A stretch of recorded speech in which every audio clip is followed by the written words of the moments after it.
Hi hello welcome to Rafi theatre. நான் உங்கள் ரஃபி. இன்றைக்கி திரையுலக நிகழ்ச்சியில் நம்ம பார்க்க போகிற படம் ஹேம்நாத் நாராயணன் இயக்கத்தில் வெளிவந்திருக்கிற மர்மர் படத்தை பற்றி தான் பார்க்க போகிறோம்.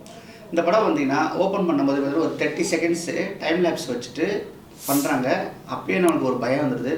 சரி 30 செகண்டுக்கு பேய வரப்போகுது அப்படின்னு பார்த்தோம்னா ஒரு கார்டு போடுறாங்க. அந்த கார்டில் பார்த்தீங்கன்னா திருவண்ணாமலை மாவட்டத்தில் ஜவ்வாது மலையில் உள்ள ஒரு இடத்துல பார்த்தீங்கன்னா 7 கன்னிகள் அட்டகாசம் அந்த மாதிரி ஒரு மேட்ரு இருக்குது.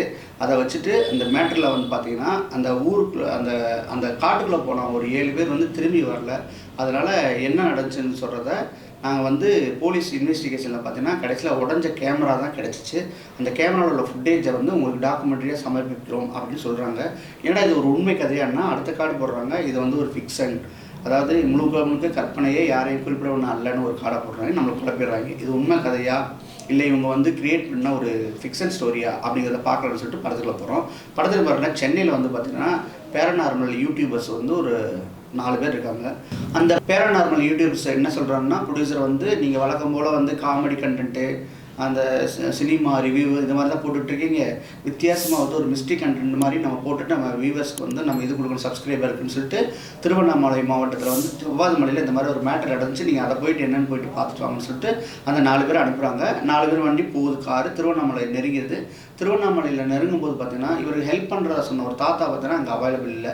உடனே அங்கே உள்ள ஒரு பேத்தி சொல்லுது, தாத்தாவை சொன்ன இடத்துக்கு நான் கூப்பிட்டு போகிறேன், எனக்கு காசு மட்டும் கொடுத்துட்டு அந்த காசை முன்னாடியே வாங்கி வீட்டில் கொடுத்துட்டு வண்டி பார்த்தீங்கன்னா அந்த காட்டுக்கு பக்கத்தில் போய் அந்த கிராமத்தில் போயிடுது. காத்தூருங்கிற கிராமத்துக்கு போயிடுது. அந்த காத்தூர் கிராமத்துலேருந்து மேலே நடந்து போனால் தான் அந்த ஜவ்வாது மலை வரும். ஸோ அப்போ என்னென்னா அந்த காத்தூர் கிராமத்தில் போயிட்டு இவங்க பைட்ஸ் எடுக்கிறாங்க. இந்த மாதிரி மேலே என்ன இருக்குது, நிறைய பேர் மிஸ் ஆகிருக்காங்களாமே, போலீஸ் தரப்புலேருந்து போகக்கூடாதுன்னா சொல்கிறாங்களாமே, இது எப்படின்னா எல்லாமே பேசுகிறாங்க, பயப்படுறாங்க. அந்த காட்டை பற்றி பேசினாவே பயப்படுறாங்க. அந்த காட்டில் காட்டையே அது என்ன சொல்கிறது, கோரத்தாண்டவம் ஆடின ஒரு கேரக்டர் மங்கை. அந்த மங்கைன்னு ஒரு கேரக்டர் சொன்னால், மங்கையா பேர் சொல்லாதுன்னு இந்த ஊரே பார்த்தீங்கன்னா அவங்கள திட்டுது. இந்த பைட்ஸ் எடுக்க ஒரு 5-6 பேர்ட்ட போகிறாங்க. அவங்க எல்லாருமே அந்த மங்கைங்கிற பேரே சொல்ல மாட்டாங்க. கடைசியாக ஒரு கிளவிட்ட போய் உண்மையை சொல்லுங்கள், இது என்ன தான் நடந்துச்சு, யாரதே அங்கே இருக்கா, என்ன தான் ஆச்சு அப்படி சொல்லும்போது பார்த்தீங்கன்னா முகத்தை மூடிக்கிட்டு சில விஷயங்கள்லாம் சொல்லுது. அதுக்கப்புறம் துரத்தி விட்டுது. நீங்கள் எதுவுமே வராதுன்னு சொன்னோன்னா இவங்க என்ன செய்றாங்க, 4 பேரும் நாங்கள் போகிறோன்னு சொல்லிட்டு போகும்போது அந்த பேத்தி இருக்காங்க இல்லையா, அந்த தாத்தாவோட பேத்தி அவங்க சொல்கிறாங்க, நானும் கூட வரவானா, கூட கொஞ்சம் காசு தரலான்னு கேட்டோன்னா சரி வாமான்னு சொல்லிட்டு இழுத்து போகிறாங்க. 5 பேர் போகிறாங்க. போய் காட்டுக்குள்ளே நடக்கும் போதே பார்த்தீங்கன்னா அந்த காடு 4:30 ஆகுது, 5:30 ஆகுது, 6:30 ஆகுது, இருட்டிடுது, 7:30 மணி ஆகுது. ஒரு டென்ட் அடித்து அந்த 4 பேர் படுக்கிற இடத்துல படுக்கிறாங்க. இந்த பேத்தி என்ன சொல்லுது, நான் வெளியில் படுத்துக்கிட்டு சொல்லும்போது 4 பேரில் ஒருத்தர் சொன்னால் பேத்திக்கு துணைக்கு நான் போய் படுக்கிறேன்னு சொல்லிட்டு அவனும் படுக்கிறான். பார்த்தீங்கன்னா கொசு ஜாஸ்தியாக கிடைக்குது. அவனும் நான் டென்ட்டுக்குள்ளே போய்ட்றான். போன பின்னாடி பார்த்தீங்கன்னா அந்த பொண்ணுக்கு என்ன ஆச்சுன்ற ஒரு கதை இருக்குது. அதுக்கடுத்து பார்த்தீங்கன்னா அப்பயே இன்டர்வல் விட்டுறாங்க. இன்டர்வல் விட்ட உடனே என்னடா இது அப்படின்னு சொல்லிட்டு பார்த்தோம்னா இன்டர்வல் பின்னாடி பார்த்தீங்கன்னா கட்டு. இப்போ அவங்க காட்டுக்குள்ளே போகிறாங்க. காட்டுக்குள்ளே போனோம்னா அந்த மிஸ்டரியஸாக நடக்குதுல்ல இந்த மேட்டரில் இந்த காட்டுக்குள்ளே போன அந்த 5 பேர் என்ன ஆனாங்க, எதுக்காண்டி காட்டுக்குள்ளே போனாங்க, அந்த காட்டுக்குள்ளே அப்படி என்ன தான் நடந்துன்னு சொல்கிறது தான் இந்த படத்தோடைய கதை. இப்போ பார்த்தீங்கன்னா படத்தோட பாசிட்டிவ் பார்த்தீங்கன்னா படம் ஆரம்பித்ததுலேருந்து படம் பார்த்தீங்கன்னா நம்மளை ஒரு ஃப்ரேம் கண்ணை மூட முடியாது. அந்தளவுக்கு ரொம்ப ப்ரீசியஸாக படத்தை நகர்த்திட்டு போயிருக்காங்க. அடுத்த சீன் என்ன, அடுத்த சீன் என்ன, அடுத்த சீன் என்னன்னு சொல்லிட்டு நம்மளை எதிர்பார்ப்பை கூட்டிக்கிட்டே போகுது. இந்த சீனில் பேய் வந்துருமா, இந்த சீனில் பேய் வந்துருமா, அந்த பேய் இந்த சீனில் சாடிச்சிருமா, யாரா அந்த மங்கைன்னு சொல்லிட்டு இந்த மங்கைங்கிற கேரக்டர் பேரை சொன்னோடனே நமக்கு பயமுறுத்துகிற அளவுக்கு கொண்டு போனது தான் இந்த படத்தோடைய ப்ளஸ்ன்னு நம்ம சொல்லலாம். அந்த அளவுக்கு ஒரு அற்புதமான ஸ்க்ரீன் பிளேயும், ஒரு நடந்த மெட்ரோ நடக்காத மெட்ரோ இதை இது ஒரு கதையாக வச்சுக்கிட்டு அவ்வளோ அழகாக துல்லியமாக கொண்டு போய் இன்டர்வல் விட்டுருங்க. இன்டர்வல்லாம் நம்மளால் உணர முடிஞ்சது. பக்கத்தில் டே மச்சா இதுக்கு மேலே பேய் கோரத்தாண்டோட என்னாலாம் பார்க்க முடியாது, நான் கிளம்புறேன்டான்னு சொல்லிட்டு இழுத்தோடனே கையை பிடிச்சி உட்கார வைக்கிற அளவுக்கு அந்த படத்தை கொண்டு போயிட்டாங்க. இன்டர்வல் முடிஞ்சு அதுக்கடுத்து இன்டர்வல் ஆரம்பித்த உடனே பார்த்தீங்கன்னா சில பயங்கரமான பரபரப்பான சீன்ஸ் அப்படியே போயிட்டுருக்குது. என்னென்னலாம் நடந்துச்சு அதை தான் கிளைமேக்ஸ் சொல்லியிருக்காங்க. ஒரு அருமையான ஒரு கிளைமேக்ஸாக முடிச்சிருக்காங்க. நம்ம யாருமே எதிர்பார்க்க மாட்டோம். ஏன்னா கதையோட ஓப்பனிங்லேயே சொல்லிடுறாங்க 5 பேர் காணாமல் போனதை தான் படமாக பண்ணுறோன்னு. இவங்களும் எப்படிலாம் காணாமல் போனாங்கிறத ரொம்ப விறுவிறுப்பாக அருமையாக சொல்லியிருக்காங்க. இதே இந்த படத்தோடைய ப்ளஸ் பாயிண்ட் நம்ம சொல்ல முடியும். அடுத்து பார்த்தீங்கன்னா படத்தில் நடித்த ஒரு கேரக்டர்னு சொல்லலாம். ஒரு 5 கேரக்டருமே அவங்க வந்து ரொம்ப யதார்த்தமாக சென்னை பசங்க என்ன பண்ணுவானுங்க அந்த மாதிரி சேட்டெல்லாம் பண்ணிட்டு, ஏன்னா 2 பேர் போகிறாங்க இல்லையா, அந்த பேருக்குள்ளே நடக்கல சில 2K கிட்ஸ்லாம் உட்கார வைக்கிற மாதிரி சில சில சின்ன சின்ன சில்மிசங்கள்லாம் பண்ணி அருமையாக ப்ளே பண்ணி அதில் வந்து காமெடி எவ்வளோனா சொருக முடியுமோ வாலண்டியாக போய் காமெடியை சொருகாமல் அதுக்குள்ளேலாம் சொல்கிற மாதிரி. ஒருத்தன் பார்த்தீங்கன்னா அந்த டான் படத்தில் வர்ற ஒரு கேரக்டர் இருக்கு இல்லையா, இங்கிலீஷ் பேசிட்டு தெரியும், ஹாய் ப்ரோ வேற டூயிங் அப்படிலாம் சொல்கிறாங்கல்ல, அந்த மாதிரி கேரக்டர் பேசிக்கிட்டே இருக்குது.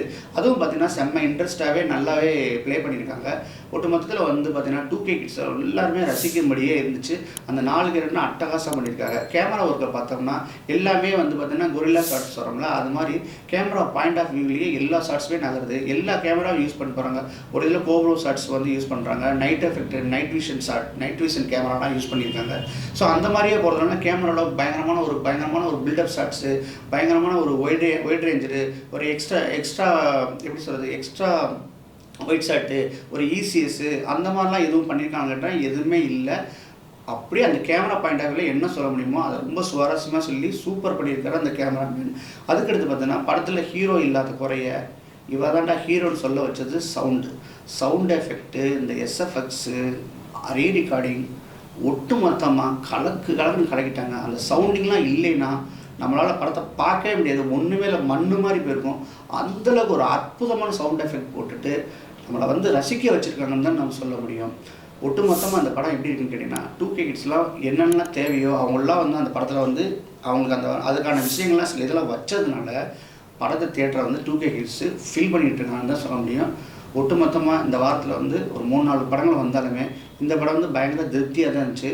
டைம் இருந்தால் கண்டிப்பாக போய் தேட்டரில் பாருங்கள். உங்களை வந்து மோசம் பண்ணாது. கண்டிப்பாக ஒரு தடவை பார்த்து நீங்கள் என்ஜாய் பண்ணலாம்னு தான் சொல்ல முடியும். இது தவிர வந்து நீங்கள் ஓடிடியில் பார்த்தீங்கன்னா அந்த ஃபீல் உங்களுக்கு கிடைக்குமா அப்படின்னு கேட்டால் அது கண்டிப்பாக ஒரு டவுட்டு தான் சொல்ல முடியும். அதனால் தேட்டரில் மிஸ் பண்ணாமல் இந்த படத்தை பார்க்கலாம். இந்த மாதிரி ஒரு டிஃப்ரெண்டான ட்ரை, அதாவது படம் வந்து ஜெயிக்கணும் அப்படின்னு எடுக்கிறது ஒரு ரகம், படம் வெற்றியே பெற்று ஆகணும்னு ஒரு ரகம். ஒரு சின்னதாக டிஃப்ரெண்ட்டாக ட்ரை பண்ணுவோம், அது ஓடுனாலும் ஓடாட்டாலும் பரவாயில்ல, நம்மளுக்கு வந்து இந்த படத்தில் ஒர்க் பண்ணுற திருப்தி வேணும்னு நினைக்கிறது ஒரு ரகம். அது மாதிரி இந்த மாதிரி படத்தில் வந்து ஒர்க் பண்ணுறதே வந்து ரொம்ப சந்தோஷமான விஷயம்னு நினைக்கிறேன். ஆனாலும் பார்த்தீங்கன்னா இந்த மாதிரி படங்கள்லாம் கண்டிப்பாக சொல்கிறேன், தமிழ் சினிமாவில் வந்து ஒரு புதிய முயற்சி. அவங்கவுங்கலாம் பார்த்தீங்கன்னா 100 கோடி 200 கோடி 300 கோடி 400 கோடி போட்டுலாம் படம் எடுத்துக்கிட்டு இருக்க வரிசையில் வந்து நம்ம கதைக்கு என்ன தேவையோ அந்த பட்ஜெட்டு நம்ம பக்காவாக செய்துட்டு இந்த படத்துலலாம் பட்ஜெட் கணிக்கவே முடியாது. ஏன்னா நீங்கள் கணிக்கிற பட்ஜெட்டை விட இது கம்மியாக தான் பண்ணியிருப்பாங்க. அந்தளவு இருக்குது. இந்த படத்துக்கு எதுக்கு ஜாஸ்தி செலவழிச்சிருப்பாங்கன்னா அந்த சவுண்டிங்கு, ரீமிக்ஸ் பண்ணுறது, இந்த மாஸ்டரிங் பண்ணுறதுல தான் அவங்க ஒருவேளை ஃபாரின் போய் கூட பண்ணியிருப்பாங்கன்னு நினைக்கிறேன். அந்தளவுக்கு அந்த சவுண்டோடைய இந்த மாஸ்டரிங் பண்ணுறது இருக்கு இல்லையா, சில சவுண்ட்ஸ்லாம் அந்த பேட் சவுண்ட்ஸ்லாம் பார்த்தீங்கன்னா அங்கேருந்து இங்கே வரும். அது ஒரு பூனை சவுண்டா, ஒரு நாய் சவுண்டா, ஒரு காண்டாமிருகம் சவுண்டா, இல்லை உண்மையிலே ஒரு பேய் சவுண்டா, அதெல்லாம் நம்ம வந்து ஒரு எப்படி நம்மளால் ஃபீல் பண்ண முடியுது. அந்த சவுண்டு தான் நம்மளை வச்சு மிரட்டிருக்கான்னு நான் சொல்ல முடியும். இந்த சவுண்டிங்கு தான் இந்த படத்துடைய பட்ஜெட்டே அதிகமாக செலவழிச்சிருப்பாங்க. அதுவும் பார்த்தீங்கன்னா அதை தாண்டி பார்த்தீங்கன்னா படத்தில் வர ஒரு 3 பொண்ணுங்களுமே ரொம்ப அழகாக இருக்காங்க, ஒரு க்யூட்டான எக்ஸ்பிரஷனை காமிக்கிறாங்க. இந்த பொண்ணுங்கள்லாம் பார்த்தீங்கன்னா ஒன்று ஒரு ரகம்லாம் ரொம்ப அழகாகவே பண்ணியிருக்காங்க, ரொம்ப சூப்பராக இருக்காங்க. ஒன்று பார்த்தீங்கன்னா வில்லேஜ் டைப்பில் உள்ள ஒரு பொண்ணு, இன்னொரு பொண்ணு பார்த்தீங்கன்னா ரொம்ப அழகான சூப்பரான ஒரு பொண்ணு, இன்னொன்று பார்த்தீங்கன்னா மாடலிங் பண்ணுற பொண்ணு. இந்த மாதிரி போட்டு நம்மளை வந்து ரசிக்கிற மாதிரி, நம்மளை வந்து உட்கார வைக்கிற மாதிரி அந்தளவுக்கு விஷயங்கள் பண்ணியிருக்காங்க. என்னை பொறுத்தவரை இந்த மாதிரி படங்களுக்கெல்லாம் நம்ம ஆதரவு தரணும். எல்லாருமே வந்து தியேட்டரில் போய் படம் பார்க்கணும். இந்த படம் வெற்றி அடைஞ்சால் தமிழ் சினிமா வந்து ஓகே ஒரு நல்ல கதையை வந்து விரும்புகிறாங்கிற ஒரு ஒரு ஒரு ஒரு ஒரு ஒரு ஒரு நல்ல படத்தை விரும்புகிறாங்கிறத நம்ம எல்லாருமே தெரிஞ்சுக்கணும், எல்லாருக்குமே பிடிக்கணும். இந்த மாதிரி கதைகள்லாம் வரணுங்கிறது தான் என்னுடைய ஆசை. இந்த படத்துக்கு என்னுடைய மார்க் வந்து 10க்கு 6.5 கொடுப்பேன். மீண்டும் அடுத்த விஷயம் சந்திக்கிறேன். அதுவரை பாய். இந்த வீடியோ பிடிச்சிருந்துச்சுன்னா லைக் பண்ணுங்க, ஷேர் பண்ணுங்க, கமெண்ட் பண்ணுங்க. ரஃபி தியேட்டரை மறக்காம சப்ஸ்கிரைப் பண்ணிருங்க, பெல் பட்டனை கிளிக் பண்ணிருங்க.